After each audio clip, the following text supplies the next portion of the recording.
ಯುವತಿಯ ಮೇಲೆ ಮೂವರಿಂದ gang rape ಆದಂತಹ ಘಟನೆಯೊಂದು ತಡವಾಗಿ ಬೆಳಕಿಗೆ ಬಂದಿದೆ. ಈಗ ಮೂವರು ಕಾಮುಕರನ್ನ ಅರೆಸ್ಟ್ ಮಾಡಿದ್ದಾರೆ ಅನ್ನೋದು ಕೂಡ ಗೊತ್ತಾಗ್ತಾ ಇದೆ.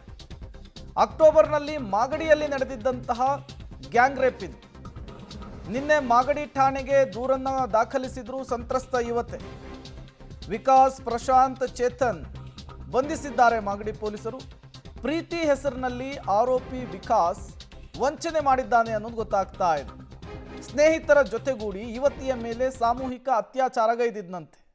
ಇದೇ ವಿಚಾರಕ್ಕೆ ಸಂಬಂಧಪಟ್ಟಂತೆ ಪೊಲೀಸ್ ಠಾಣೆಯ ಮೆಟ್ಟಿಲನ್ನು ಯುವತಿಯ ಪೋಷಕರು ಏರಿದ್ರು. ಯುವತಿಯೂ ಕೂಡ ಕಂಪ್ಲೇಂಟ್ ಕೊಟ್ಟಿದ್ರು.